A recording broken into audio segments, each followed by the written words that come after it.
दोस्तों, नेतन्याहू के greater Israel plan को लेकर पड़ोसी मिस्र भड़क गया है। उन्होंने मुस्लिम देशों के बीच ऐलान किया है कि नेतन्याहू का यह ख्वाब कभी पूरा नहीं होने देंगे। अगली खबर में आपको बताएंगे, वेनेजुएला और अमेरिका के बीच विवाद बढ़ता जा रहा है। ट्रंप के युद्धपोत भेजने के बाद अब वेनेजुएला ने भी समुद्र में जंगी जहाज उतार दिया है। इनके अलावा ईरान से ड्रोन मांगी, रूस चीन से भी मदद मांगी।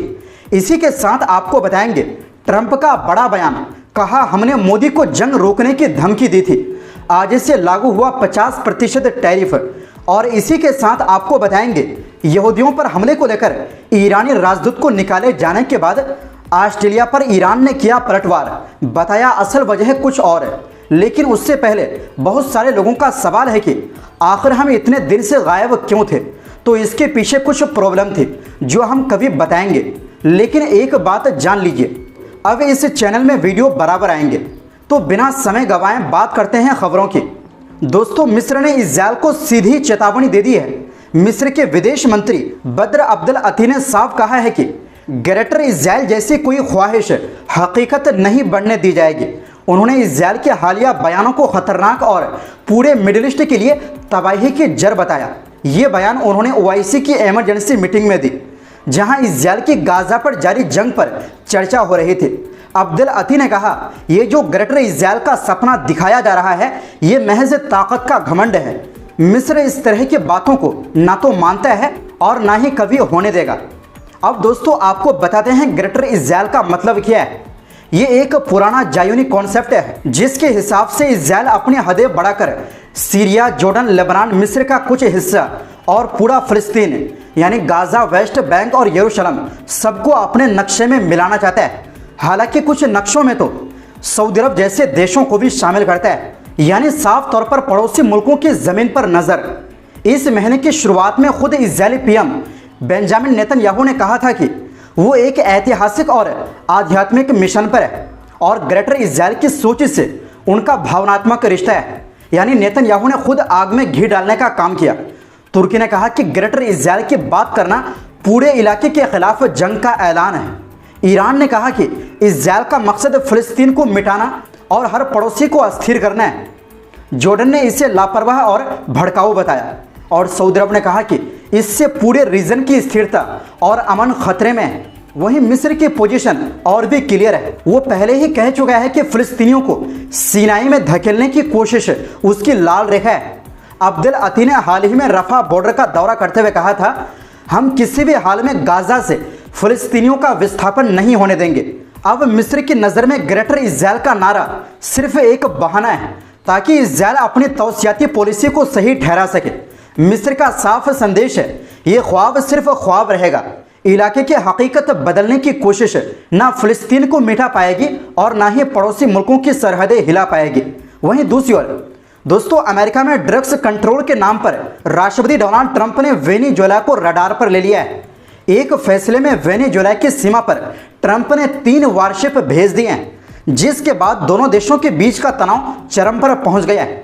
अमेरिका को औकात में लाने के लिए निकोलस मादुरो के वेनेजुएला ने 3 प्लान तैयार किया है। वेनेजुएला की सरकार इसी प्लान के तहत काम कर रही है। क्या है वो 3 प्लान, डिटेल से समझते हैं। नंबर 1, वेनेजुएला की सरकार उन देशों से संपर्क साध रही है जो अमेरिका का कट्टर विरोधी है। इसी कड़ी में चीन से पहला सहयोग मांगा गया है। चीन ने वेनेजुएला के पक्ष में बयान भी जारी किया है। चीन ने कहा कि जिस तरीके से अमेरिका ने वेनेजुएला बॉर्डर पर जहाज़ों को भेजा है वो संप्रभुता के खिलाफ है। इसी तरह वेनेजुएला के विदेश मंत्री ने ईरान के विदेश मंत्री से बात की। दोनों देशों के बीच अमेरिकी उत्पीड़न के खिलाफ संयुक्त लड़ाई की सहमति बनी। ईरान अमेरिका का कट्टर दुश्मन माना जाता है। वेनेजुएला की कोशिश ब्राज़ील और रूस जैसे देशों को भी अपने साथ लाने की है। ये देश भी अमेरिकी विरोधी रहे। नंबर 2, वेनेजुएला ने अपनी सीमा पर 15,000 सैनिकों की तैनाती का फैसला किया है।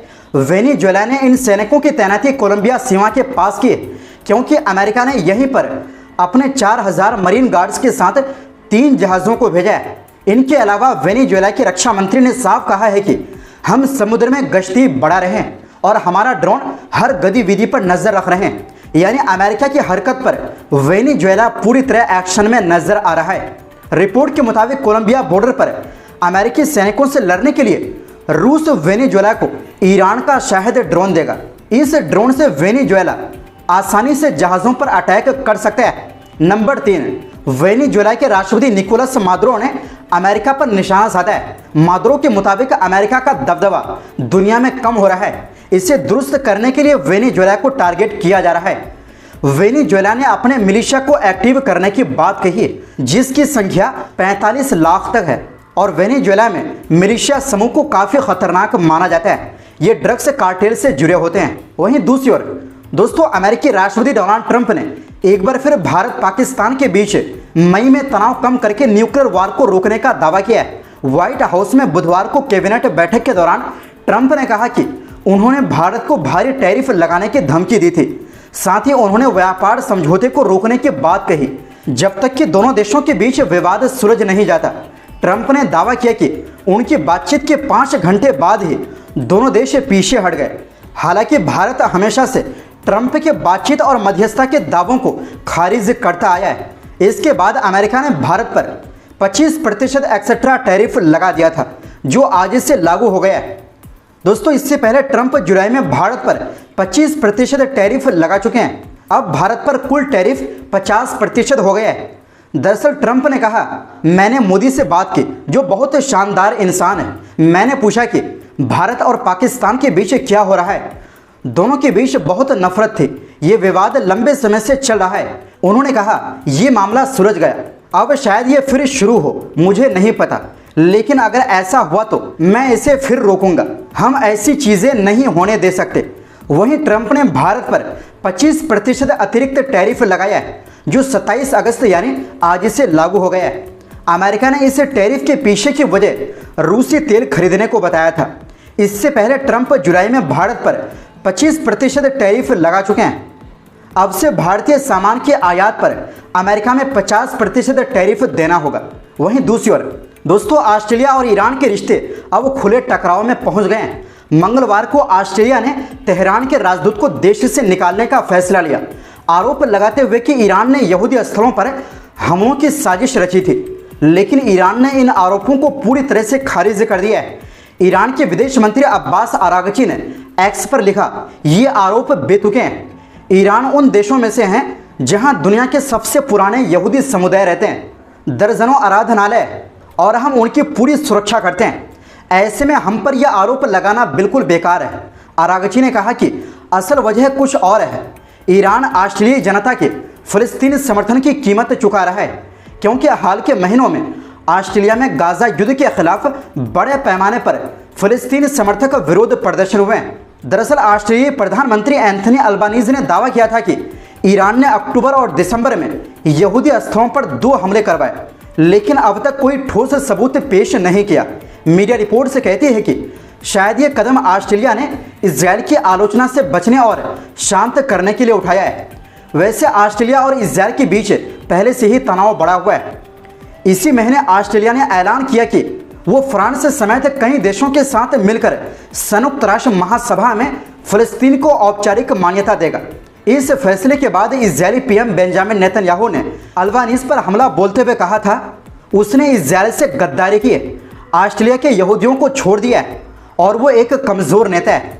ईरानी विदेश मंत्री ने भी इसी बयान का हवाला देते हुए पलटवार किया, मैं आमतौर पर वार क्रिमिनल नेतन्याहू से सहमत नहीं होता, लेकिन एक बात पर वो सही है, ऑस्ट्रेलिया का पीएम वाकई कमज़ोर नेता है। आरागची ने चेतावनी दी, कैनबरा को यह समझना चाहिए कि वार क्रिमिनल नेतन्याहू जैसे लोगों को खुश करने की कोशिश करना केवल उन्हें और दुस्साहसी बनाएगा। ईरान ने यह भी साफ कह दिया है कि वो जल्द ही पलटवार करेगा। तो दोस्तों, फिलहाल के लिए इस रिपोर्ट में बस इतना ही। फिर मिलते हैं एक नई रिपोर्ट्स के साथ।